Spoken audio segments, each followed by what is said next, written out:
Okay, here we are.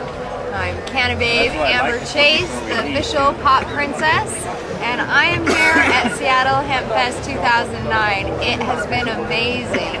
Oh my. My pocket's going off. Yeah, it's so amazing her pocket is ringing. Yeah, my pocket's going off. Anyhow, I am here with Radical Russ. Hi. Hi Amber, hi everybody. Yeah, so I would listen to your little comedy bit a little bit ago, and you were blowing me away with some statistics and some really radical good advice that people don't think of all the time. And what was that main part about not submitting to... do not submit to a search. I was telling everybody how police can lie to you.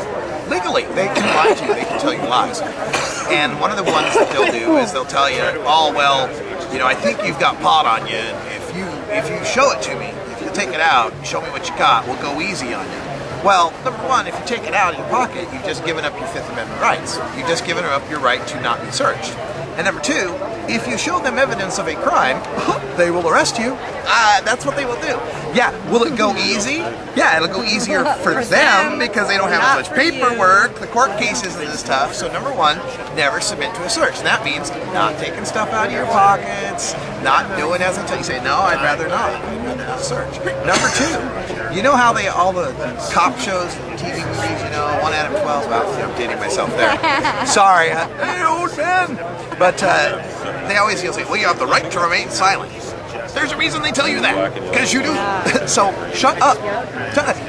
When in doubt, say nothing. Just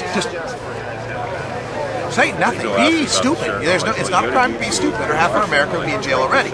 But just say nothing, or if you're going to say something, say, hey, I don't want to answer any questions right now without my attorney. I'd really like to speak to an attorney.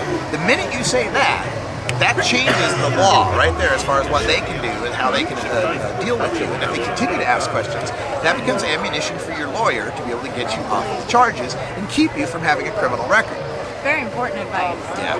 Very good advice. So this is your first Hempfest? Yeah, this is my first Hempfest. Yesterday, we just kind of got out in the crowd and we saw everybody chilling out, enjoying themselves. And I've been to some outdoor festivals and seen, you know, like there's always security and stuff like that. And there's usually a reason why there's security, because some people get out of hand.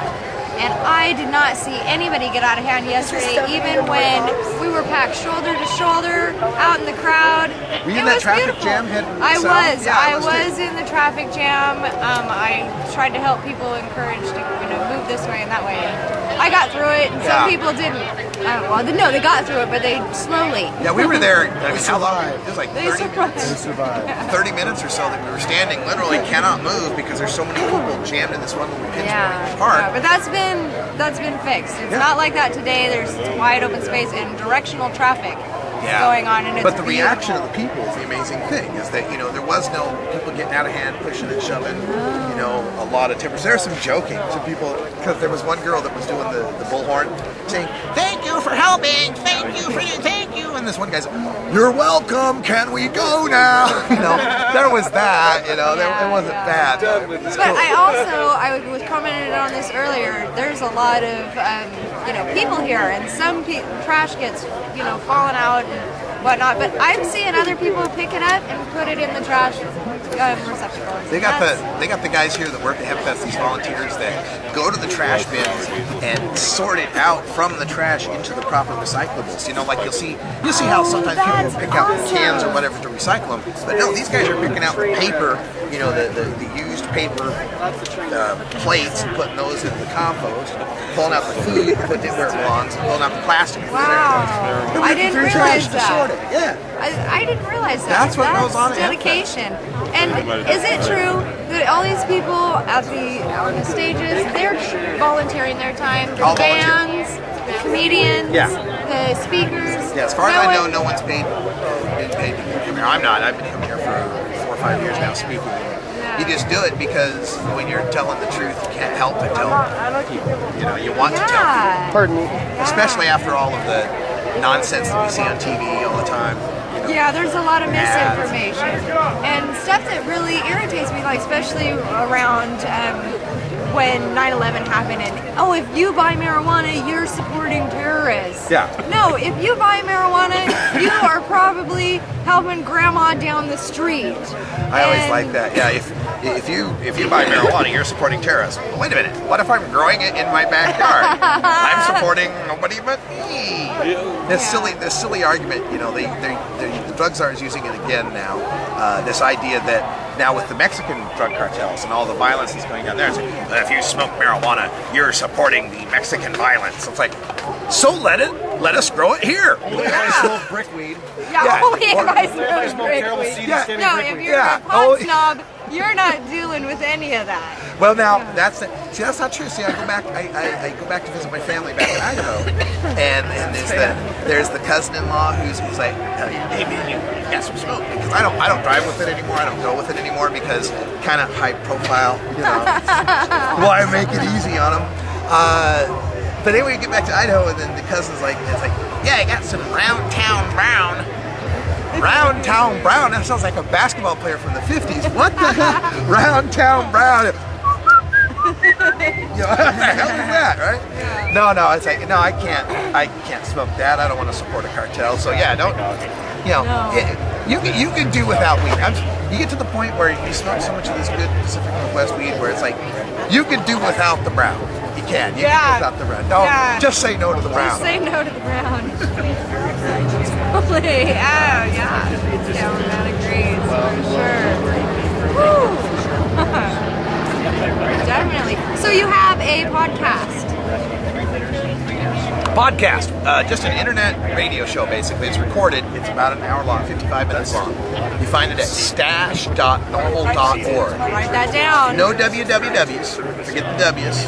W is gone now. We're all glad W is gone.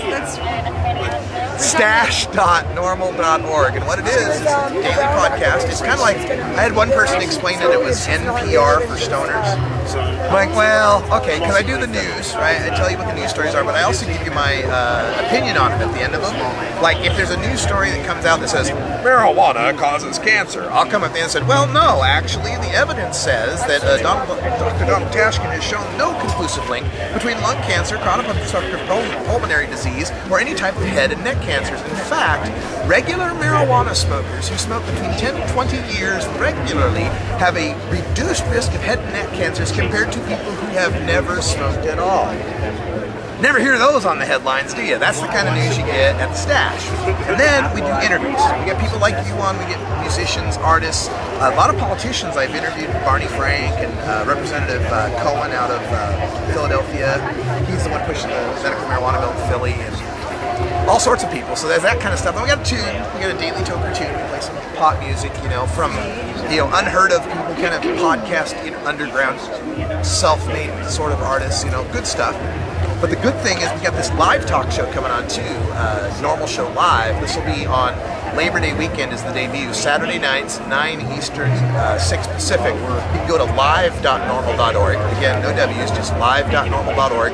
And it's going to be a 2-hour talk radio show. You can call in, you can ask questions. We'll have live guests, we'll have interviews, music. But finally, you know, a show for us. A show where we get to talk. It's not like, you see those talking head shows where MSNBC, they'll have, now we're going to discuss medical marijuana with this one doctor who thinks it's good and 6 people who hate it. And some pit bulls, too. Yeah, some pit bulls. Barking in the background, intimidating one person, and then everybody overtalks him. And when the one guy who does support it is on, they'll put his head in the corner and then they'll run the B-roll of the scraggly faced guy smoking a joint. They'll have some sort of nasty B-roll in the background instead of letting him have a serious point of view. Yes, that's real. over. That's what our show's about. Yeah. That's why we're having a Normal Show live. Again, live.normal.org. Check it out on the web. It's internet radio. It's free. 2 hours. You can call in. Awesome. We'll have you on. We'll have the Cannababes on. Yeah. I'll bring all the Cannababes. All the Cannababes. Dear Diary, when I grow up, I want to talk and write about marijuana and sit next to Cannababes. Signed, Russ. You know, I asked my high school guy. So happy to hear that. People make your dreams come true. I know. I asked my high school guidance counselor if there was a job like that. He said, no, you're going to be a teacher. Sorry, I found the job. But you're still spreading information. You're still educating people. There's a lot of school teachers that smoke. I think it's like a Socrates thing, you know. I think that's one of the few jobs where they don't get piss tested yet. That's right. Our drug tests are multiple choice. As long as you can fill out 75% or better, you're good. A lid is 2 joints, 3 joints, 4 joints, all of the above.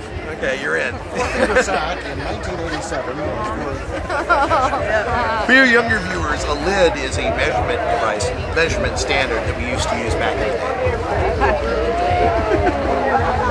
That's awesome. I'm really glad that you took some time to talk with us and bullshit and Yeah. smoke out. That was awesome. My pleasure. And so, Portland, yeah. Portland, well, we're going to Yeah. email each other. We get it all hooked up, you know. Yeah, we'll have little announcements on Cannababes about his podcast and radio shows and shit like that. And you guys are going to eat it up and it'll be awesome. You said shit. That's not family friendly. No. Peace out, everybody.